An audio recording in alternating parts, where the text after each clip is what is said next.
दैनिक प्रश्नों की श्रृंखला में कि व्यक्ति कितनी भी पुण्य प्रकृतियां बांध ले, कितनी भी व्यक्ति के पास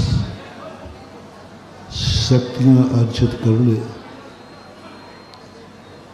लेकिन वो संसार को नहीं बदल सकता, संसार के नियम नहीं बदल सकता। लोग सोचते हैं कि संसार बहुत अच्छा हो जाए, ये कभी नहीं हो सकता। लोग सोचते हैं सारे संसार का कल्याण हो जाए, ये कभी नहीं हो सकता। लोग सोचते हैं कि दुनिया में से पापाचार खत्म हो जाए, ये कभी नहीं हो सकता। बड़े बड़े तीर्थंकर इस दुनिया में ये प्रयास करके थक के चले गए, वो भी नहीं कर पाए। एक तीर्थंकर नहीं, अनंत तीर्थंकर हो गए। और वे जब पृथ्वी पर थे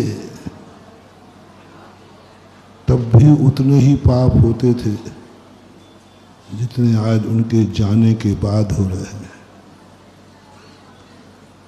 संसार में कोई फर्क नहीं पड़ता, भगवान रहें या न रहें। जल का स्वभाव नीचे को बहना है तो बहेगा, अग्नि का स्वभाव जलना है तो वो जलेगी, हवाओं का स्वभाव बहना है तो बह रहे। दुनिया में लोग जन्म रहे हैं तो जन्म रहे हैं, मर रहे हैं तो मर रहे। कोई काल ऐसा नहीं है जिसमें संसार अपनी कोई परिवर्तन करता हो।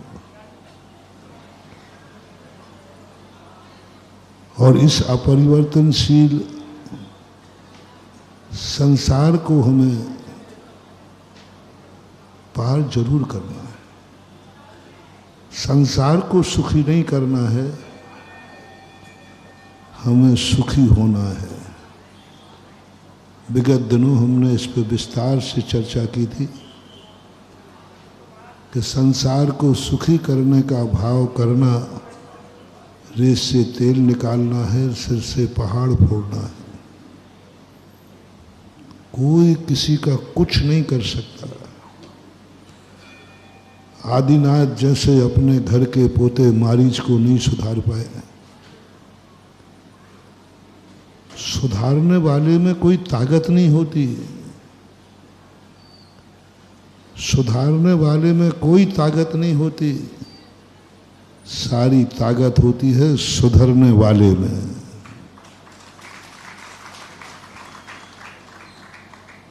सुधारने वाले में कोई ताकत नहीं होती। अपन समझते हैं सुधारने वाला सुधार देगा। सबसे बड़ा शक्तिमान, अनंत शक्ति का धनी अनंत भगवान, वो भी इस संसार को सुधारने में असमर्थ रहा। दुनिया में कोई भी शक्ति नहीं है जो किसी को सुधार देगी, कोई शक्ति नहीं। जैसे दुनिया की कोई शक्ति नहीं है, आज तक कोई नीम को मीठी नहीं कर पाया, इसी प्रकार कोई भी शक्ति नहीं है जो सारे संसार को सुधार दे। उस समय भी सारे पाप होते थे जब भगवान दुनिया में थे,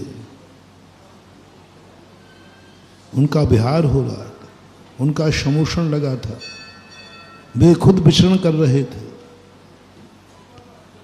बल्कि संसार के पापी इतने होते हैं कि वे भगवान के घर में भी डांका डाल देते हैं। जो अच्छे डाकू होते हैं ना, बड़े खूंखार, वे एसपी का भी जेब काट के दिखा देते हैं। हाँ, एक बार राजस्थान में एक ऐसी घटना घटी थी। बोले तू यदि इतना माहिर, तू इतनी कुशलता से कैसे काट लेता है, जेब काट लेता, पता नहीं चलता। उसने कहा सर ये तो अपनी अपनी कला है, आप जेब कट को पकड़ने में माहिर हैं तो हम जेब काटने में माहिर हैं, अपनी अपनी कला है। आप जेब कट को पकड़ने में माहिर हैं, आपको वही शिक्षा दी गई, हमने शिक्षा ली है जेब काटने। तो यदि तेरे में दम हो तो कभी मेरा जेब काट के दिखा। एसपी ने कहा। बोले साहब चुनौती मत दो, अभी तक आपकी वर्दी की मर्यादा रखी है, अभी तक आपकी वर्दी की चुनौती मत दो, नहीं तो वर्दी में भी ब्लेड लग जाएगी। और उनका तू काट के दिखा, पर ध्यान रखना यदि काटते समय पकड़ा गया तो वहीं तुझे शूट कर दूंगा। मालूम मेरी बाजू में राइफल है।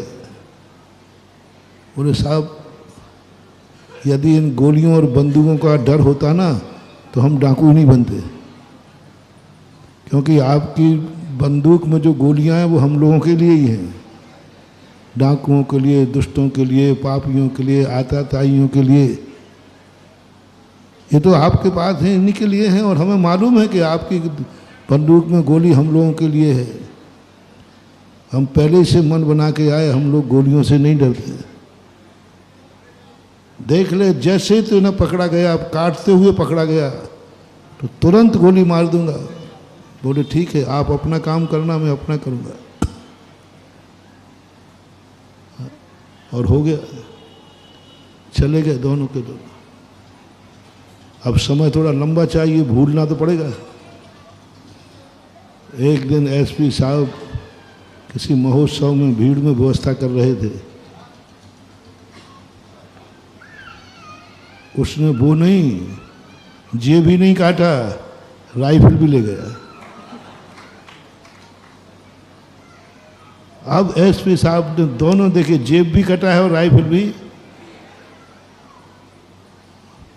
और थाने में बुलाकर उससे कहा मान गए तो हमारा भी बाप निकला।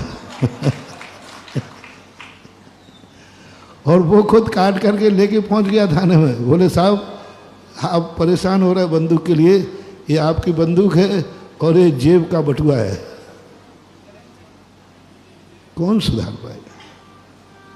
ये दुनिया ने भगवानों को भी नहीं छोड़ा, भगवान के साथ भी अन्याय किया, भगवान के ऊपर भी उपसर्ग करने वाले लोग दुनिया में हैं। हम भगवान से कहते हैं भगवान मेरे संकट दूर करो, भगवान कहते हैं संकट देने वाला मुझे ही नहीं छोड़ रहा है तो मैं तुम्हें क्या बचाऊं। जय जिनेंद्र। अगर आपको मेरी वीडियो अच्छी लगती है तो प्लीज़ मेरे चैनल को लाइक करें, शेयर करें और सब्सक्राइब करें। Thank you.